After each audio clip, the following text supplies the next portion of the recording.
अगर जन्मीन आदमी को नौकरी नहीं लगेगा तो हम लोग एक दिवसीय जो धरना दे रहे हैं, ठीक है, सीओ साहब से मिले हैं, उनको अपना मांग पत्र दिए हैं और उसके बाद 1 महीना के अंदर मगर इसमें कोई डिसाइड नहीं होता है तो हम लोग इनके एरिया और आपका ब्लॉक में भी ताला लगाने की कोशिश करेंगे। इसलिए है जहां का डेवलपमेंट करना है, जिस जिला से वो खनिज संपदा निकला है उस जिले में आपको विकास करना है, लेकिन कहीं न कहीं इसका बंदरबाट किया जा रहा है।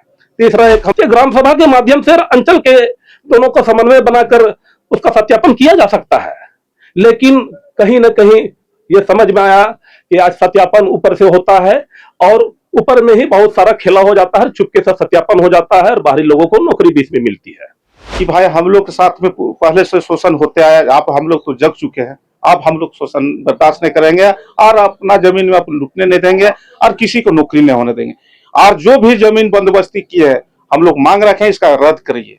जिसका जमीन है उसका नौकरी नहीं होकर के दूसरे लोग के नौकरी सीसीएल ने दे रहे हैं। अब हमारा जमीन जगह सब लुटा जाएगा, हमारा आने वाला पीढ़ी जो बाल बच्चा क्या करेगा, भीख मांगेगा।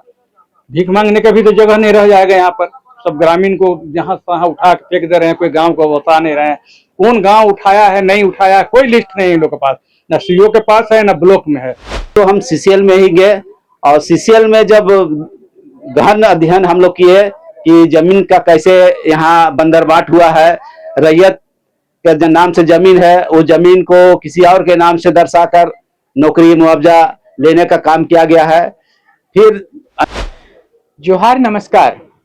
रैयत हर जगह परेशान है। कारण है कि इन रैयतों की सरकार और प्रशासन के द्वारा अनदेखी की जाती है। अनदेखी इस प्रकार से होती है कि इनकी जमीनें अक्सर ले ली जाती हैं अधिग्रहण के नाम पर, और उस अधिग्रहण के बाद जो इनसे वायदे किए जाते हैं, कभी वो वायदा मुआवजा का होता है, कभी नौकरी का होता है, मगर इस वायदे को निभाने में कहीं न कहीं राज्य सरकार का प्रशासनिक तंत्र विफल होता है। और ऐसा ही हुआ है आज झारखंड की राजधानी रांची के खलाड़ी प्रखंड में पहली बार, जी हां दर्शकों, पहली बार आज यहाँ के रैयत यहाँ प्रदर्शन करते हुए अपने मांगों का ज्ञापन यहाँ के अंचल को सौंपने पर मजबूर हुए। क्या थी इनकी मांगे, आइए जानते हैं विस्तार से। हमारे साथ यहाँ के रैयत विस्थापित के नेता मौजूद हैं। सबसे पहले हमारी तरफ से जोहार आपको। सबसे पहले कि आपका हम जोहार कर रहे हैं और आपका चैनल के भी हार्दिक हार्दिक बधाई दे रहे हैं। क्या वो बातें रही जिसके वजह से आज आपके नेतृत्व में सारे रैयत यहाँ आंदोलन पर विवश हो गए? देखिए, सबसे पहला चीज है कि खलारी प्रखंड में कोयला के खदान है, उसमें एनके एरिया आता है। एनके एरिया में कहिए तो बहुत वर्षों से शोषण होते आया है जमीन में। खास करके यहाँ के रैयत लोग के साथ में जिसका जमीन है उसका नौकरी नहीं होकर के दूसरे लोग के नौकरी सीसीएल ने दे रहे हैं। अब सीसीएल यहाँ हम लोग जाते हैं तो बोलता है भाई अंचल ने पेपर अथी किए हैं, तो हम लोग क्या करें, मजबूरी उसका नौकरी देना पड़ रहा है। इसलिए हम लोग अंचल के आज हम लोग एक दिवसीय धरना दिए और इनका जो हम लोग साफ सुथरी मांग दिए हैं। और जो भी जमीन के जो हम लोग विवाद जो चल रहा है रैयत लोग के साथ में, यहाँ कहिए तो बहुत बाहर के लोग आए करके जो जमीन को कहिए तो यहाँ पर हम लोग के बाप दादा ने जमीन जगह कोड़ के खेत बाड़ी बनाए, जंगल उजरा के खेत बाड़ी बनाए। बहुत ऐसा जमीन है कि खतियानी है, बहुत लोगों दखल कब्जा भी जमीन है। तो आज देखिए लोग बाहरी के लोग ने यहाँ मिली भगत से अंचल से सेटलमेंट करवा लिए हैं और ग्रामीण को खुद ही पता नहीं है। आज देखिएगा बिशरापुर मौजा में, चाहे तुमांग मौजा में, चाहे नवाड़ी मौजा में, ऑनलाइन खाली चेक देखिएगा तो बहुत मिलेगा, सब वहां बाहर के लोग नहीं मिलेगा। और खास करके जैसे बिशरापुर मौजा में देखिएगा, खुटकटी देखिएगा तो खुटकटी में 2-3 जाति दिखेंगे, मतलब 1932 खतियान में 2-3 जाति दिखेंगे, मतलब देखिएगा आज यहाँ 12 जाति यहाँ दिखाई दे रहे हैं आज की डेट में। हम लोग इसी लेकर के हम लोग रैयत विस्थापित मोर्चा ने कि भाई हम लोग के साथ में पहले से शोषण होते आए, आप हम लोग तो जग चुके हैं, अब हम लोग शोषण बर्दाश्त नहीं करेंगे और अपना जमीन में अपन लुटने नहीं देंगे और किसी को नौकरी नहीं होने देंगे। और जो भी जमीन बंदोबस्ती की है हम लोग मांग रखे हैं, इसका रद्द करिए। और अंचल को हम लोग जो मांग दी है साफ सुथरी, उसमें हम लोग 1 महीना को समय दिए हैं। 1 महीना में अगर हम लोग के आश्वासन में अगर फेल होते हैं, हम लोग ताला मारने का काम करेंगे। यही ताला मारने पर विवश है यहाँ के जो रैयत हैं। 7 सूत्री मांगों की बात है। आइए हम हमारे साथ में एक और रैयत नेता, उनसे पूछते हैं कि ये 7 सूत्री मांगे क्या हैं। ये 7 सूत्री मांग, सबसे पहला तो एक हम लोगों ने सत्यापन का दिया है, और सत्यापन में हमने ये लिखा है कि ग्राम सभा के माध्यम से सत्यापन हो। अब क्योंकि ग्राम सभा का अधिकार हमको संविधान ने दिया है, सुप्रीम कोर्ट ने दिया है, तो जब ग्राम सभा का जब वो पावर है, तो मैं कहता हूं कि ये सत्यापन भाई ऊपर क्यों जाता है, एलआरडीसी को और डीसी को क्यों सत्यापन के लिए जाता है? उसके लिए ग्राम सभा जब है यहाँ, तो ग्राम सभा के माध्यम से अंचल के दोनों का समन्वय बनाकर उसका सत्यापन किया जा सकता है। लेकिन कहीं ना कहीं ये समझ में आया कि आज सत्यापन ऊपर से होता है और ऊपर में ही बहुत सारा खेला हो जाता है, चुपके से सत्यापन हो जाता है और बाहरी लोगों को नौकरी बीच में मिलती है। ये एक पहला डिमांड था। दूसरा डिमांड हम लोगों का था उसमें एक डीएमएफटी फंड का। डीएमएफटी फंड होता है डिस्ट्रिक्ट मिनरल्स फंड ट्रस्ट। वो होता है जिस जिला में आप उत्पादन कर रहे हैं कोयला, उस जिले में आपको खर्च करना है। लेकिन उस पैसा का उपयोग कहाँ होता है? खर्च लोहरदगा हो जाता है, तो डाल्टनगंज हो जाता है, तो इधर हो जाता है। हमने उस पर भी ये मांग किया है कि भाई वो जो खर्च करना है, जहां पर डेवलपमेंट करना है, जिस जिला से वो खनिज संपदा निकला है, उस जिले में आपको विकास करना है। लेकिन कहीं ना कहीं इसका बंदरबाट किया जा रहा है। तीसरा एक हम लोगों ने उसमें दिया है कि और कि आज जैसे खलारी मौजा में हम लोग देखते हैं, खलारी मौजा में माने 1935 से लेके 41-42 तक में जितने भी किसान थे, अधिकांश 2 जाति के लोग थे, जिसमें मुंडा पहान थे और एक भोक्ता थे। और सीएनटी एक्ट के अंतर्गत अगर हम देखते हैं तो अवैध रूप से उस समय में सभी रैयतों का जमीन को सरेंडर करा दिया गया, और उसमें डीसी का परमिशन कहीं प्राप्त नहीं है। उस समय देश आजाद नहीं हुआ था, लेकिन उस समय भी डीसी बैठते थे, उनका अनुमति जरूरी रहता था। ये बात समझने का चीज है। लेकिन आज कहते हैं सरेंडर हो गया है और ये सब राज्य सरकार के अधीन में है। हमारा कहना है कि अगर सरेंडर हो गया तो क्या आप भूमिहरी जमीन को कैसे सरेंडर कर दिए? क्योंकि भूमिहरी जमीन का ना तो लगान कटता है, सिर्फ शेष वर्दी आता है। वो भूमिहरी जमीन का जो भी खतियान धारक है, मालिक वही रहता है। लेकिन भूमिहरी जमीन को भी इन लोगों ने कहीं ना कहीं षड्यंत्र के तहत उसे लूटने का काम किया है और यहाँ के रैयतों को शोषण करने का काम किया है। तो बहुत सारे ऐसे मुद्दे हैं। और पूरा खलारी प्रखंड में देख लीजिए कि आज यहाँ हम लोग अनुसूची 5 में आते हैं। अनुसूची 5 में आज सभी यहाँ एसटी एससी के लोग यहाँ निवास करते हैं, और पिछड़ा वर्ग के भी लोग हैं जो यहाँ निवास कर रहे हैं। लेकिन जब 5वीं सूची क्षेत्र में जब हम लोग हैं, तो 5वीं अनुसूची क्या कहता है? 5वीं अनुसूची कहता है कि उसमें आप एक आर्टिकल देखिएगा 244 आर्टिकल ये कहता है कि बाहर से कोई भी आदमी, बाहर का कोई भी आदमी कहीं भी आकर कोई व्यवसाय नहीं कर सकता है, ना वहां बस सकता है। ग्रामीणों को अगर कहीं कोई इच्छा है वो लोग दे दिया तो वो एक अलग बात है। ये हम नहीं कह रहे, ये सुप्रीम कोर्ट कहती है। तो ऐसे बहुत सारे मामले हैं। संविधान तो बनाया गया है, लेकिन संविधान का आज धज्जिया भी उड़ाया जा रहा है, वो केंद्र सरकार हो या राज्य सरकार हो। हमको कहने में कोई अथी नहीं है। कल ही बिरसा मुंडा जी का पुण्यतिथि था। मनाते तो हैं लोग बिरसा मुंडा के, उनको याद करने के लिए कि हाँ हम बिरसा मुंडा को मानते हैं। लेकिन हमारा कहना है कि बिरसा मुंडा का जो उर्गुलान था जल जंगल जमीन बचाने के लिए, और उसी का आज देन है कि आज जितने भी रैयत है यहाँ 1 एकड़ 2 एकड़ 5 एकड़ जो है, उन्हीं का देन है कि हम सबको वो दिया गया है। और आज हम लोग आज उससे भी कहीं ना कहीं वंचित हम लोगों को किया जा रहा है। और आने वाला समय अगर यहाँ के रैयत लोग अगर नहीं जागते हैं तो हम समझते हैं कि इस क्षेत्र का स्थिति बहुत ही भयावह होने जा रही है।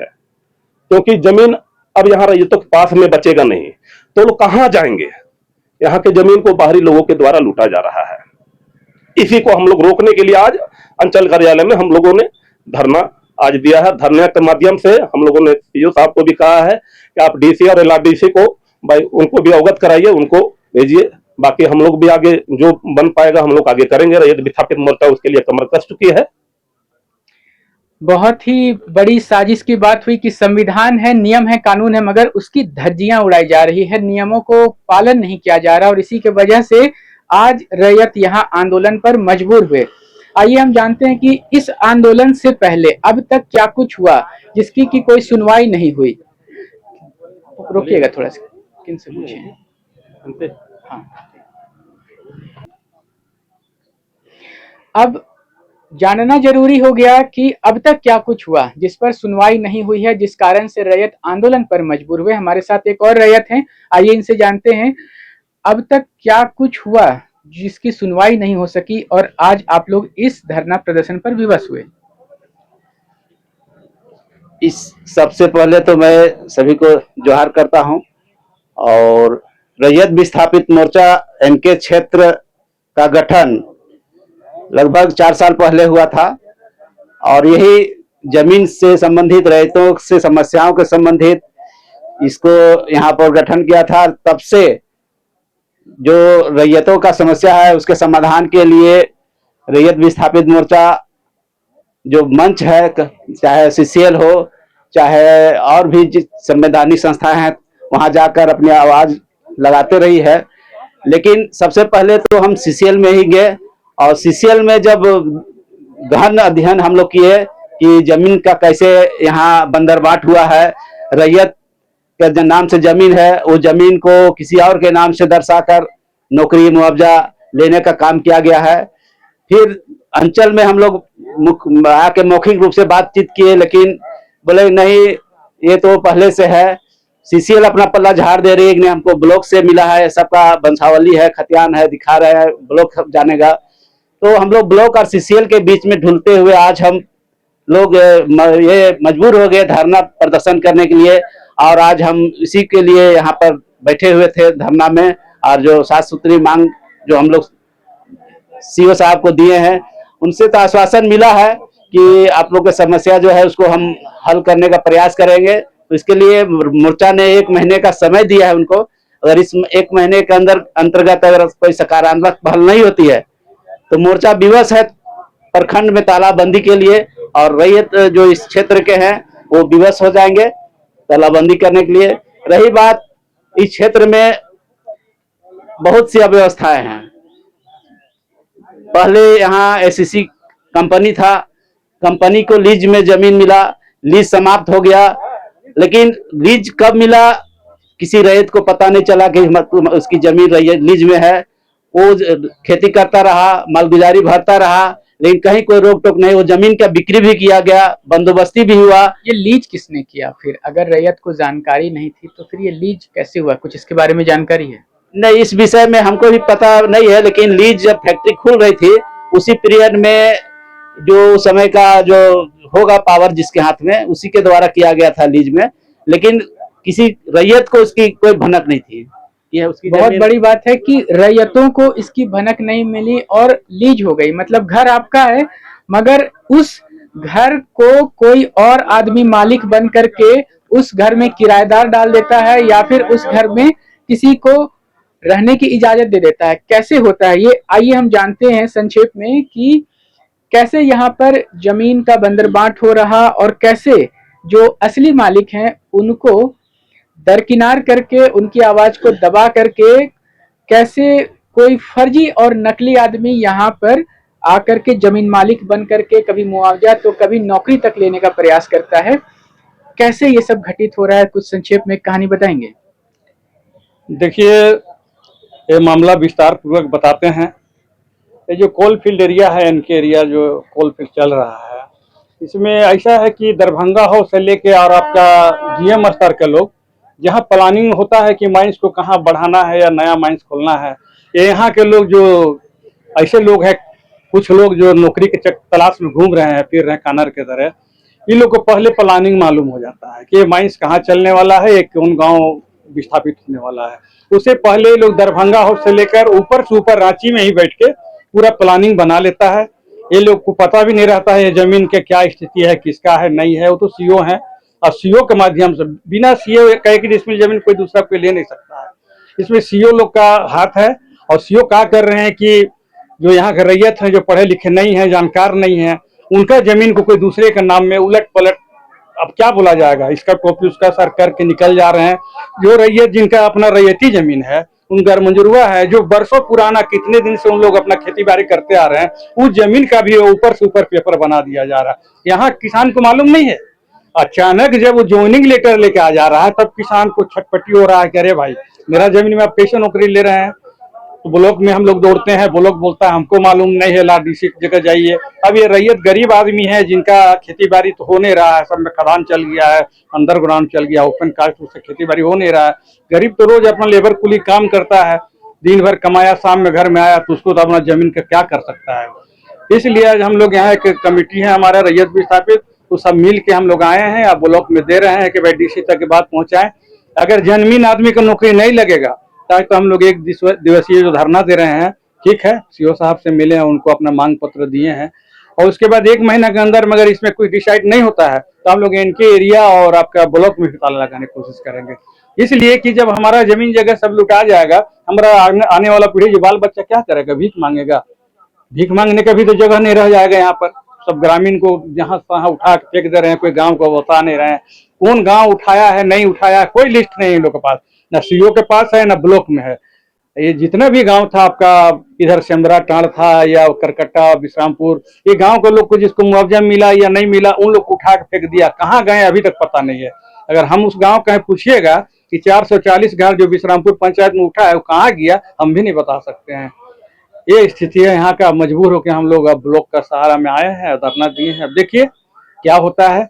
ये तो अंधा कानून तो है नहीं, कानून तो है अभी जिंदा। हम लोग डीसी तक पहुंच रहे हैं और डीसी के पास पहले भी हम लोग आए हैं, उनको लिखित दिए हैं, अपना पूरे विवरण दिए हैं, लेकिन उसके बावजूद आज 3 महीना लगभग हो गया, कोई कार्रवाई नहीं होने के कारण हम लोग मजबूरन आज यहाँ पर धरना दिए हैं।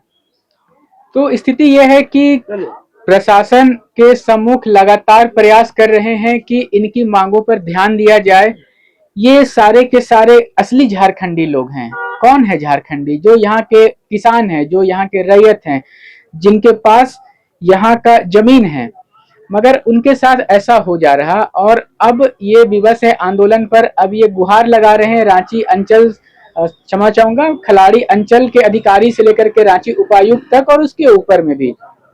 तो आगे क्या रणनीति है ये हम जानना चाहेंगे। देखिए, इस जमीन में जो बंदरबाट हो रहा है, इसमें कुछ ऐसे लोग हैं जो 72-73 में जब नेशनलाइज हुआ इस एरिया में प्राइवेट के बाद, तो बहुत से लोग सर्विस पकड़े, अच्छा बात था, अपना नौकरी भी किए और नौकरी करने के बाद आज वो रिटायर कर गए हैं। और रिटायर करने के बाद वो वापस घर तो जा नहीं रहे हैं, सब यहीं पर हैं। अब वो चाह रहे हैं कि हमारा बाल बच्चा का नौकरी लगे, तो लगे कैसे? अब जमीन से ही नौकरी लग रहा है, डायरेक्ट से सीसीएल ले नहीं रहा है। इसके लिए लोग क्या किया है कि जो पैसा कमाया है सीसीएल में लोग, उस पैसा को बंदरबाट ब्लॉक में और यहाँ वहां दौड़ के और उसी पैसा से लोग खेल कर रहा है। ओरिजिनल किसान, रैयती किसान जिसका खतियान है, उसका जमीन को भी बंदरबाट किया जा रहा है पैसा की बदौलत। हम लोग तो रिकॉर्डिंग भी रखे हैं। 20 लाख रुपया किया है, एक नौकरी में अति किया है, 20 लाख रुपया एक नौकरी के लिए वो लोग दिया है। अब 20 लाख रुपया सीसीएल को दिया है कि ब्लॉक में दिया है, कहाँ दिया है कि दलालों को दिया है, लेकिन नौकरी के चक्कर में लोग खर्चा कर चुका है। तो ऐसे ही लोग हैं जो बाहर से आए हैं, लेकिन अब वो घर तो जा नहीं रहे हैं, उनको नौकरी चाहिए उनका बाल बच्चा का, वही लोग कर रहा है। यहाँ के गरीब कहाँ से लेगा? जो किसान है उसके पास पैसा कहाँ है? वो तो रोज कमाता रोज खाता है। 10-20 लाख रुपया नौकरी के लिए कहाँ से लाएगा? उसके पास तो कुछ है भी नहीं। जमीन जगह सब सीसीएल बर्बाद करके रख दिया है, कुछ लोग को दलाल लोग कब्जा किए हुए हैं। इस स्थिति में अब हम लोग करें तो क्या करें? अब देखिए, सबका हम लोग को है, सब में विश्वास है, कानून में विश्वास है, अब जो होता है देखेंगे। बिल्कुल कानून में विश्वास रखना है, क्योंकि देश में अब भी संविधान से ही सरकार चल रही है। मगर जो सबसे महत्वपूर्ण बात है कि ये कैसे हो जाता है कि असली किसान है, असली जमीन मालिक हैं, मगर बावजूद उसके फर्जी लोग आकर के उनके हक अधिकार में सेंध लगाने का काम करते हैं।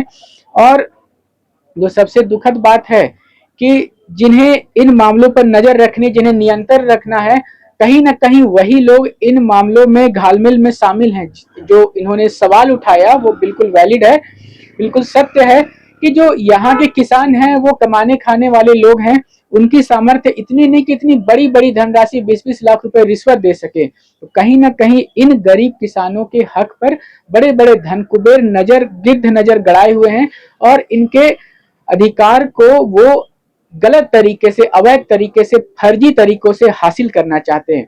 देखना है आने वाले समय में क्या व्यवस्था में बैठे लोग जागते हैं और इन रैयतों को इनका हक मिल पाता है या इन्हें और लड़ाई लड़नी पड़ती है। आप बने रहे हमारे संग।